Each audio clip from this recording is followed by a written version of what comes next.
Ladies and gentlemen, good day and welcome to the TeamLease Q2 FY2026 earnings conference call hosted by HDFC Securities. As a reminder, all participant lines will be in the listen-only mode and there will be an opportunity for you to ask questions after the presentation concludes. Should you need assistance during the conference call, please signal an operator by pressing star, then 0 on your touchtone phone. Please note that this conference is being recorded. I now hand the conference over to Mr. Amit Chandra from HDFC Securities. Thank you and over to you, sir. Yeah, thank you, operator. So good evening, everyone. On behalf of HDFC Securities, we welcome you all to the TeamLease Q2 FY26 earnings call. Today we have with us the management team of TeamLease, represented by Mr. Ashok Reddy, MD and CEO, Ramani Datti, CFO and COO, Neeti Sharma, CEO Specialized Staffing, Nipun Sharma, CEO Degree Apprenticeship. I will now hand over the call to Mr. Ashok Reddy for the opening remarks, post which we will open the floor for the question and answer session. Thank you and over to you, Ashok. Thank you, Amit, and good evening and thank you all for joining the call. We had a consistent quarter for the company. We closed Q2 with a net addition of over 11,000 headcount and had net headcount growth in all the three employment BUs. While the quarter-on growth in headcount was 3% at the company level, the total operating and total revenue growth was 5% respectively, leading to a 24% growth in EBITDA and a 10% growth in PBT. We added over 140 new logos in the quarter. Specific to staffing, in Q2, we saw the recovery in employment coming to play out, though the pace remains uneven across sectors. The combined impact of the fiscal and monetary policy tailwinds and the GST 2.0 rollout led to some green shoots in the manpower build-up for the festive season. We closed the quarter with a net headcount addition of over 8,000, representing a 3% quarter-on-quarter growth. Notably, around 23% of these additions came from new client acquisitions, highlighting our ability to win new business and convert it into deployable headcount. Revenue momentum remained robust, supported by solid execution and volume growth. Across verticals, BFSI remains in transition following the hiring slowdown through FY25 due to regulatory curbs on unsecured lending. Q2 FY26 showed early signs of stabilization. Several banks and NBFCs resumed controlled hiring, particularly in Tier 2 and 3 locations and in frontline roles across sales, collections, etc. While overall hiring volumes remain below prior peaks, we expect a more broad-based recovery in the quarters ahead, subject to no new directives from the RBI for the NBFC sector. In the consumer business, a combination of FMCG, durables, retail, and e-commerce, the semi-urban and rural markets provided resilience despite continued pressure from weak urban demand and unseasonal weather affecting the FMCG sales. E-commerce and logistics saw short-term staffing increases linked to the festive season volumes, though growth continues to be more measured. While the consumer firms have seen some immediate uptake, they expect the benefits of GST 2.0 rollout to play out in a bigger way in the medium term to long term. In telecom, while the focus is shifting to growth through technology-driven leverage and productivity, we continue to see targeted expansion of manpower in areas such as frontline sales and network management. In summary, for staffing, in Q2 we saw a mixed bag of sectoral growth. Our sales continued with us closing the quarter with over 37 new logo sign-ups. 67% of these came on variable markup. On the hiring front for the quarter, we had delivered over 20,000 new joinees, which is 17% higher than last quarter, and 23% of them were hired through our non-recruiter channel. 23% of the overall 70,000 plus gross joinees in the quarter are first-time employees. Our commitment to operational excellence continues to yield positive results. Our business strategy of driving optimization and leverage led to the FTE productivity improvement to 382, enabling us to manage the headcount growth without additional overhead and team growth. As we move into Q3, we expect some of the more muted sectors to accelerate. In conclusion, we have delivered year-on-year on our growth in our general staffing business. This quarter, despite some sectors being muted, we have over 20,000 plus open positions. Our continued focus on driving productivity, especially in sales and hiring, combined with the momentum we are seeing from our digital transformation, gives us strong conviction about the year ahead. Thank you, and with that, I'd like to hand over to Neeti. Thanks, Ashok. Good evening, everyone. On the specialized staffing front, while the IT hiring environment continues to remain selective and cautious, we've seen positive momentum in hiring from Tier 2 IT services companies, GCCs, and few product companies.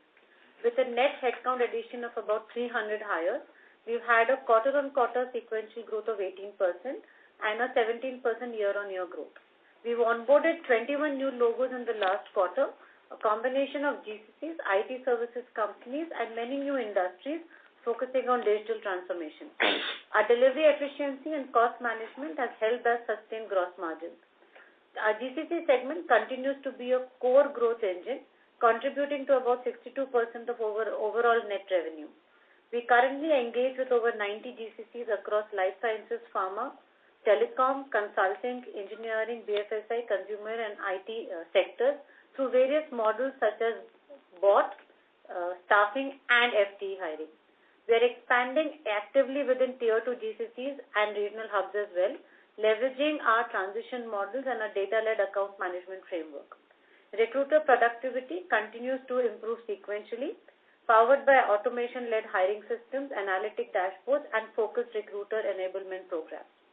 We also enhance sourcing efficiency and fulfillment turnaround times across key verticals, driving higher hiring velocity.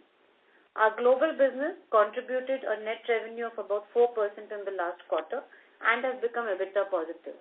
Synergies between India delivery and global operations have created an integrated consulting-led staffing approach, opening new revenue streams and offshore delivery opportunities for us. While the broader IT hiring market remains uneven, our focused strategy on Tier 2 IT companies, expanding GCCs, and non-tech digital transformation, along with global scale, is actually helping us grow and keep our sustained growth. We expect continued momentum in new client acquisitions, improved margin trajectory, and deeper penetration in global markets as we enter the second half of FY26.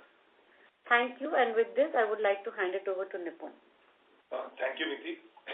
The government's renewed focus on skilling and vocational education continues to be encouraging.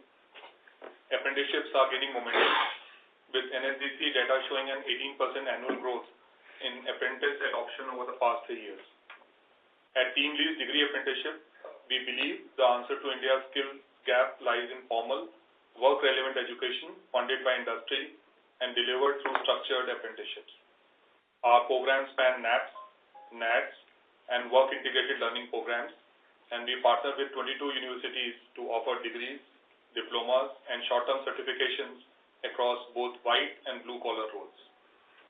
In Quarter 2, TeamLease Degree Apprenticeship added about 2,600 apprentices across NAPS, NATS, and WIP, and there was an increase in operational PAPM by ₹11. 19 new logos were added during the quarter, and 22% of the total client base has fully adopted learning solutions. This adoption reflects the tangible impact learning has on improving productivity, reducing attrition, and enhancing apprentice engagement. On product innovation and pipeline, a key focus this quarter has been monetizing our apprenticeship-linked product lines, including managed training services, or MTS, for companies building entry-level talent pipelines. The market response has been encouraging. We continue our outreach with events and roadshows to advocate for degree apprenticeships as a sustainable talent strategy. These efforts led to active engagement from 71 clients and prospects in Q2. I also want to briefly touch upon the policy tailwinds. The amendments introduced to the Apprenticeship Act in September represent a significant policy advancement for the promotion of degree apprenticeships. These revisions formally recognize degree apprenticeships within the framework of the Act and include provision of a tripartite agreement among the employer, apprentice, and the academic institution, thereby addressing the earlier omission of the academic body as a key stakeholder. This development also ensures closer alignment with the Apprenticeship Embedded Degree Program or AEDP guidelines issued by the University Grants Commission. Looking ahead, we are witnessing growing interest in education-integrated apprenticeships and work-integrated learning programs across industries. Electronics and automotive sectors continue to demonstrate strong growth potential. Among emerging opportunities, the adoption of apprenticeships within the Global Capability Centers or GCCs and the renewable energy sector is gaining traction to strengthen future talent pipelines. Additionally, sustained momentum in apprenticeship intake across hospitality, retail, logistics, healthcare, BFSI, and capital goods sectors is expected to continue, driven by consistent sectoral expansion and workforce demand. Thank you, and with that, I would like to hand it over to Ram. Thank you, Nipul. Good evening, everyone.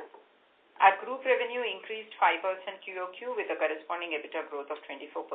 We have added net 11,000 billable headcount in the quarter, including 320 net additions in specialized staffing business. EBITDA on a year-on-year basis grew 25%, backed by strong contribution from GCC, as well as cost optimization measures at group level. Inorganic contribution to YOY EBITDA is about 5%. On a half-yearly basis, both PBT and PAT grew by 20% YOY. DSO in staffing business stands at 7 days and the overall group at 15 days. Funding exposure in the staffing business is maintained at 14% and free cash balance stands at 320 crore. All balance sheet metrics are stable and steady. We can now move to specific questions. Thank you. Thank you very much. We will now begin the question and answer session. Anyone who wishes to ask a question may press star and 1 on their touchtone telephone. If you wish to remove yourself from the question queue, you may press star and 2. Participants are requested to use handsets while asking a question. Ladies and gentlemen, we will wait for a moment while the question queue assembles. The first question comes from the line of Deep Shah from B&K Securities. Please go ahead. Yeah, hi. Good evening. Thanks for the opportunity. The first question is on the comment made in the opening remarks that 23% of the gross hires that we did this quarter were from fresh clients. So would it be fair to assume that most of these would be on a percentage fee model and not a fixed fee model? In that lens, could you also help us understand what the PAPM was and how it has moved from the past quarter? So that's first. Second, the EBITDA growth that we see at a company level is of course is welcome. But what I probably am able to see is the general staffing business still continues to perform in a benign fashion, and a lot of this EBITDA improvement is coming from overhead. So any broad qualitative guidance would be useful as to when do we see general staffing also reach a double-digit Y-on-Y growth in absolute EBITDA terms. And third, on the other HR piece, so while again it's kind of similar question that revenue growth we've been able to deliver, but then the required OPLEV is still not coming in. So where do you think it is all because of EdTech, or do you think there are some other areas where we are still investing and that OPLEV will take some more time to be seen in profits? Thank you.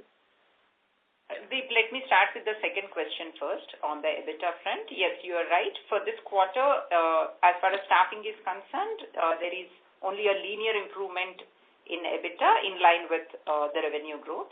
And overall contribution has come from cost optimization that has been driven at group level across, as well as improvement in billing for EdTech business. Having said that, with all the costs in our staffing business also, like all fixed costs, have been fully absorbed. Incrementally, there will be an improvement, and on a full year basis, we will get to a double-digit growth on EBITDA in staffing. Yeah. Understood. Also, on the earlier question, the new logo sign-ups and 2/3 of them coming on variable markup. Most of the variable markup clients are relatively the smaller clients. So that doesn't per se move the PAPM. The 23% of the growth coming from new clients is driven by a few clients, mostly on a fixed markup, who kind of give us the volumes at that end. So on a broader basis, I think we've held the PAPM. It hasn't reduced or gone up substantially.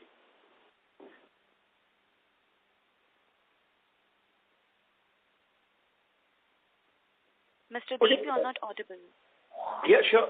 On the other HR piece, so do we see continued investment there, or the uplift is only around the corner before which it also starts to contribute to profitability? I understand. There's no increased expenditure at this point. So I think we are optimally costed and invested for the businesses. Now, the element of the product go lives and sales improvement will start reducing the aspect of investment. Understood. So the tepid performance on the profit front is only because of seasonality, and second half would see that turnaround. That would be a fair assessment? Yeah, so it would take 2 more quarters for the HR tech business to get into a sizable number, both in terms of revenue as well as bottom line contribution, because right now the investment that is going in is mainly in terms of sales. The CapEx investments are already done.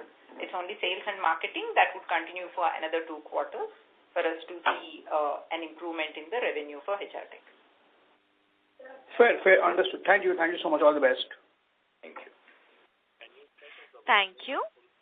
The next question comes from the line of Amit Chandra from HDFC Securities. Please go ahead.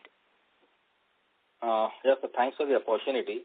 So just in continuation, in terms of the margins for the general staffing business, obviously we are seeing some revival in terms of the gross additions there, both in the general staffing and the apprenticeship business. But if I see in terms of the absolute EBITDA also, it has been more or less constant over the last many quarters now. And in terms of the margins also, it has been trending downwards from 1.2 to now 1. And we have been doing all the right things in terms of focusing on more increasing the markups, focusing on more contracts where it's more like variable markups, but it's not showing up in the margins. And also, I think in terms of the mix, how it's changing versus tier 1 and tier 2, and how the PAPMs are different there. And also, if you can give some comment on the vertical mix, how the vertical mix has been changing. You mentioned that the BFSI has been recovering. So if you can comment whether we have seen the full impact of the recovery in the quarter, or maybe the full impact will be visible in the next quarter. And also, how do you see the manufacturing the vertical panning out and the contribution from manufacturing on the general staffing? Hi, Amit. Before Ashok comments on the vertical, firstly on the margins, yes, general staffing plus DA put together, right now our absolute margins are also flat.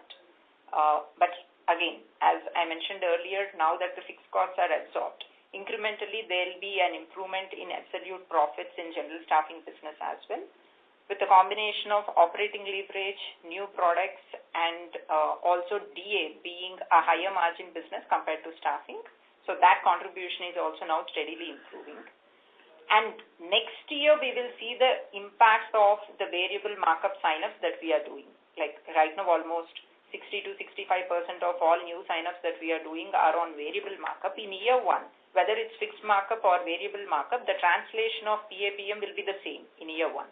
And the kicker comes in the following year with salary escalation. Also, we'll be focusing more on building the long tail with growth accounts, means the smaller accounts where the PAPM is relatively much higher. It's almost 2x, 3x of what a large client typically would give the PAPM. So now we are building a specialized focused approach on building this long tail and also self-service to smaller accounts. So that will also contribute to our margin expansion in general staff. Also, Amit, I think as we called out, there is a diverse element of sectoral play on demand and hiring that has been playing out. We have looked at saying we address all sectors, all companies, and all requirements. So irrespective of a headwind or a tailwind, we kind of work with the corporates. I think the expectation, like I called out, we have over 20,000 plus open positions across sectors at this point in time. Some of the sectors that had slowed down in hiring on the banking side are back at the table. Some of the FMCD that had gone slow on account of the extended monsoon and stuff are slowly coming back into the market. Some of the festival hiring will drop off as we go forward. Obviously, any RBI guidelines towards the NBFC sector could be headwinds that come in as we kind of experience that. But I think overall there is the element of demand across sectors that is at the table, that is moving, including manufacturing, and we believe our delivery to the open positions has also improved considerably. I think the whole element of a partnership, which is what we call non-recruiter channel, as a variable lever to deliver to open positions and stuff has also been playing out. So I think overall we are more optimistic that the demand position in the next 2 quarters will be more positive than it was in the first 2 quarters. Okay. And in terms of the specialized staffing, obviously we are seeing some recovery there, and it's being led by GCCs. But ex of GCCs, are you also seeing some recovery in the IT services hiring there, and in terms of the global expansion expanding out? Hi, Amit, Niti here. So, yes, apart from GCCs, some hiring is happening on the Tier 2 IT services companies, and that's where, we are seeing addition. Tier 1 services companies, we haven't seen much change over the last few quarters. But Tier 2 services companies and GCCs are actually taking our growth to where it is right now. Okay. And one question on the tax issue and the clearance that we got from the High Court of Madras on the PF issue. If you can elaborate, what exactly is the status, and have we done any provisionings there, and is there any chances of reversals in the coming quarters? So there is no reversal that has to be made in this regard, Amit, because we have received all refunds. So even for those years that the department has gone for a litigation, so they have already cleared all the refunds. And the question, as we stated earlier, is mainly on account of whether the benefit should go to the legal employer or principal employer.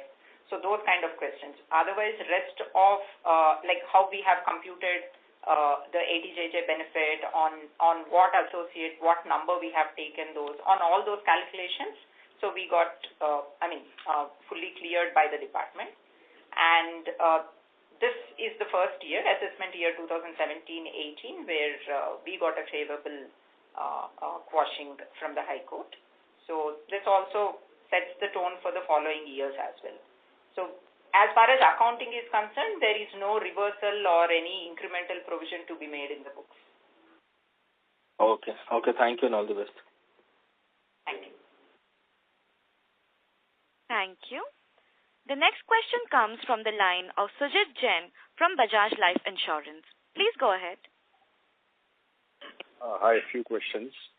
PAPM broadly constant for last 4 or 5 years. Could there be finally a scope of that going up?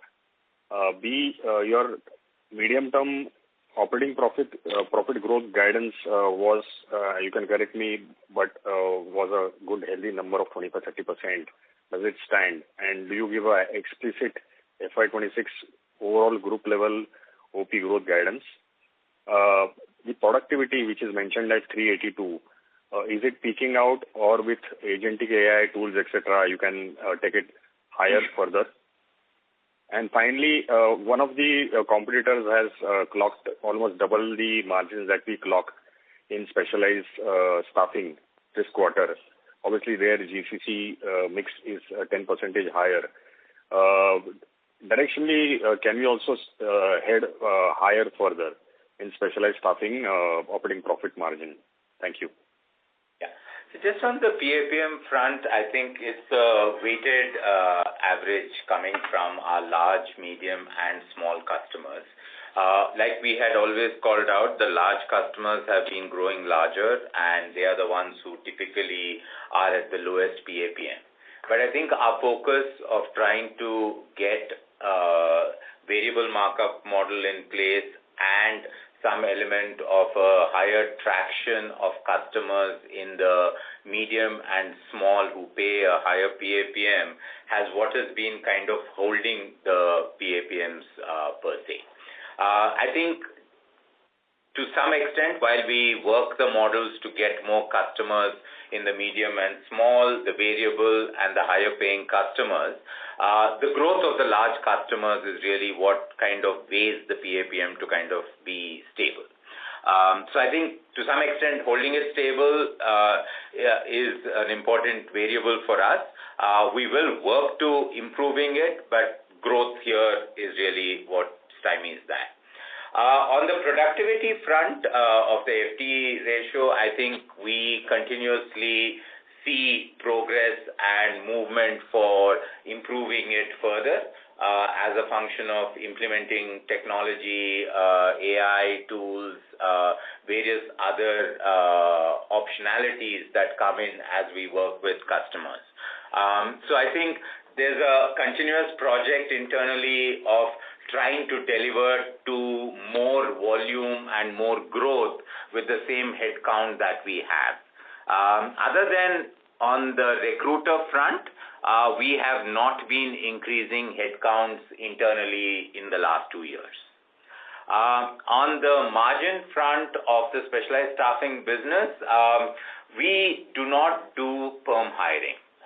We only do the staffing side in our specialized staffing business. While there is an element of margin improvement that comes to play as GCC share goes up, I think doubling it unlikely, but we will work to improving it.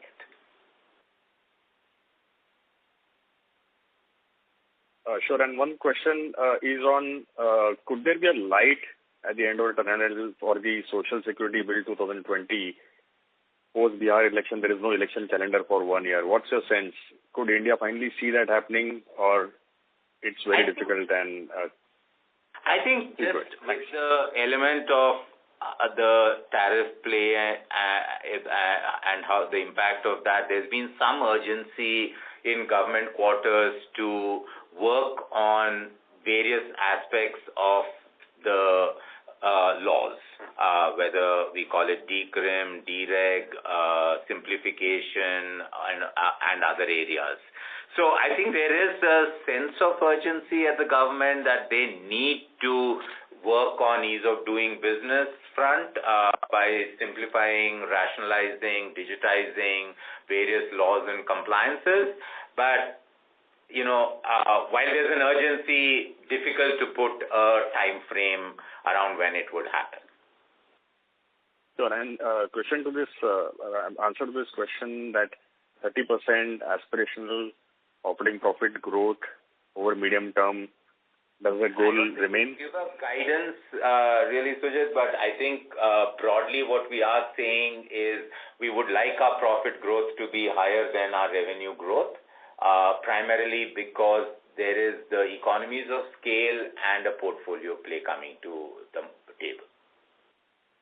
So directionally, this company would be like a healthy double-digit, high teen kind of EBITDA CAGR company? That's my last question. Thank you.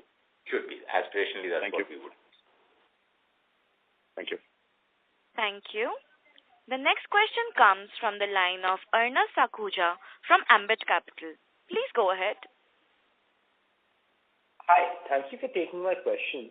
So in your introduction statement, you were mentioning something about a policy statement within the degree apprenticeship space. So could you just give a bit more detail into this? Yeah. So, government has introduced amendments in the month of September on the Apprenticeship Act. So the first basic thing they have done is that they have revised the stipend levels, and they were as low as 5,000, which has gone to 6,800, and at the higher level from 9,000 to 12,300. One very important thing which has happened from our perspective is the formal recognition of degree apprenticeships, finally, and the inclusion of the academic institution in the tripartite agreement. I think from the inclusivity perspective, also people with disability, they have also, been included, and only once a company does not find the people, then they can go for normal apprenticeships. Another thing which government has introduced is the concept of multiple apprenticeships. So now a young person can do 2 apprenticeships, provided there is a minimum gap of 1 year. So these are some of the things which have been done. Also, one interesting development, and which was long demanded, was on remote and virtual apprenticeships through training, virtual training. So that has also been included, and all these changes come into effect from 11th of September 2025. So this should give a boost, and some of these demands were long pending from the industry, and overall the apprenticeship ecosystem should get a big boost from these interventions by the government. Okay, thank you for clarifying that. Thank you. The next question comes from the line of Nitin from Investec. Please go ahead. Yeah, hi, good evening. Thank you for the opportunity. Ashok, based on what you said, is it fair to assume that from a revenue headwind perspective or deceleration perspective, that has sort of bottomed out, and directionally things look broadly better across the 3 businesses? Yeah. So I think specific to DA, we had already called out that with the exit of the NEEM numbers and the overall scheme playouts, we were on a net positive growth that would kind of continue to play out. So I think the historical impact of NEEM is fully factored. The sales team has been working to get new accounts and the account mining going, and we have been net positive consistently. On the specialized staffing front also, I think while there was an impact from the service tier 1 companies decelerating, and to some extent the aspect of it being substituted by GCCs, we've had a 2 quarters now of consistent headcount growth, net headcount growth, and we see that continuing to play out as we go forward. The general staffing business has been positive on a broader sense. Like I called out earlier also, we do have the demand on new hires and new sign-ups continuing to play out, subject to all things being status quo. We do think all 3 businesses have hit the bottom and will kind of continue to grow. The only variable that we see is any new guideline or government notifications that come to play, depending on sectors or specific to time. Do you see anything specific on the anvil that worries you from that perspective, on the notifications or anything? I mean, nothing specific. I mean, like more like a black swan. Right. Sorry, come again? More like a black swan event. So unless there is something fresh versus what you have seen. A black swan event. I do think that government has been giving incremental notifications on a continuous basis somewhere or the other. So anything of that sort coming to play is really where I would be watchful. watchful about. Got it. And I think we have been talking about variable markups for smaller clients, sort of a reasonable portion of the new client additions. Now, has that sort of changed our overall variable markup percentage on the overall business? It won't really, like I called out earlier, Nitin, it won't move the needle that much. Primarily, while the variable markup and the smaller clients give us nearly 3x of the 3.5x of the PAPM that the large clients give. The volume growth really comes from the large clients.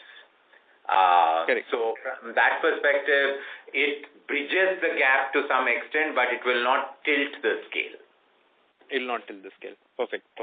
And see, considering the industry has gone through this dynamic of, high volume clients having flattish PAPMs, flattish or fixed markups, do you think at some point the industry moves to some kind of a hybrid markup model or annual escalation on markups, or you think, considering it's just so fragmented, it's very difficult to really even for that to happen over a period of time?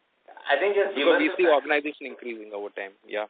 No. I think with the fragmentation, it is difficult.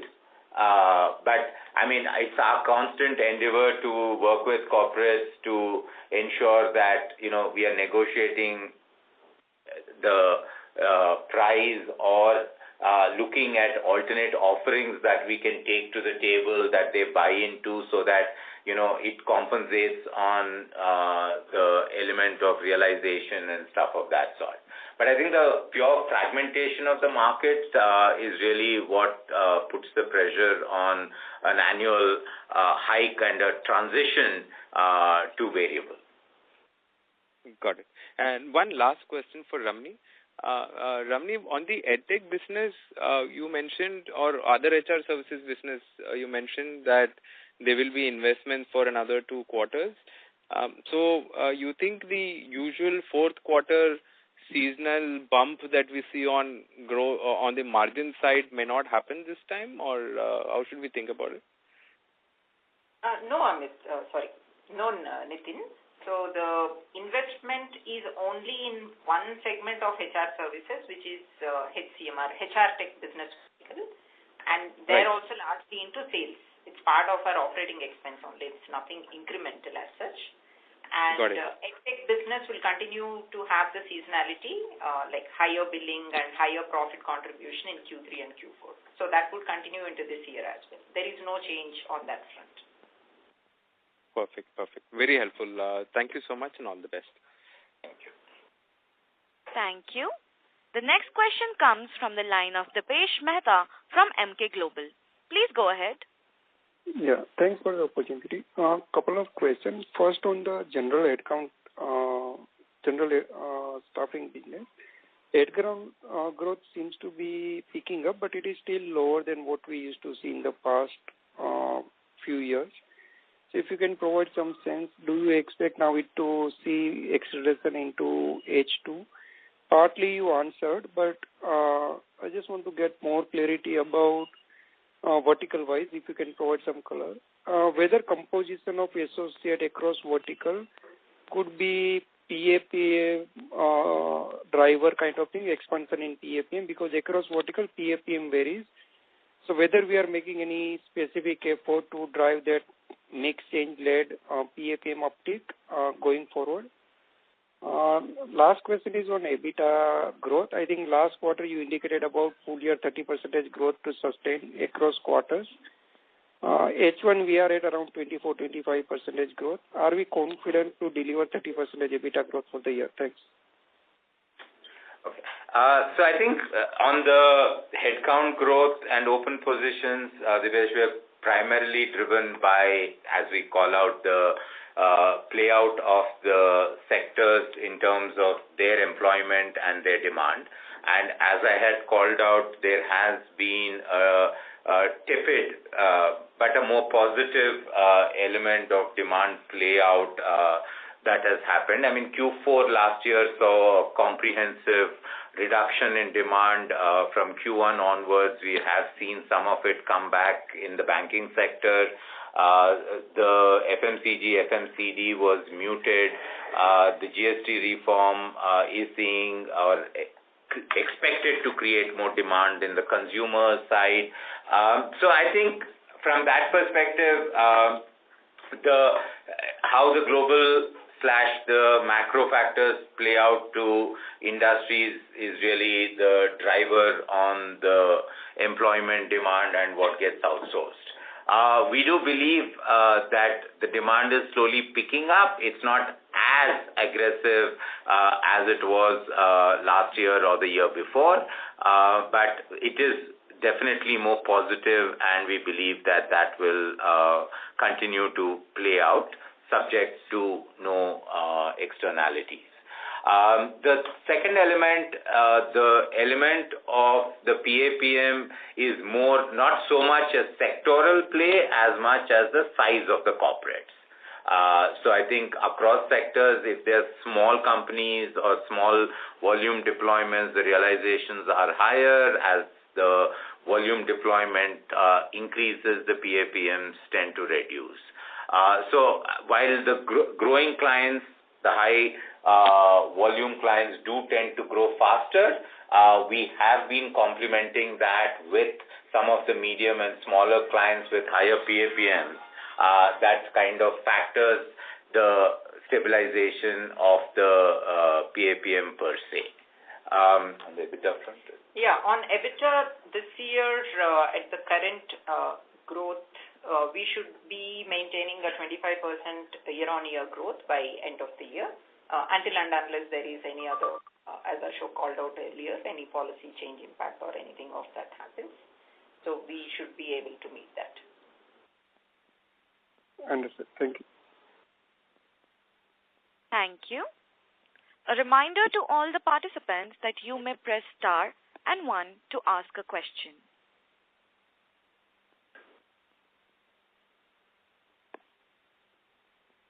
As there are no further questions from the participants, I now hand the conference over to Mr. Ashok Reddy for closing comments.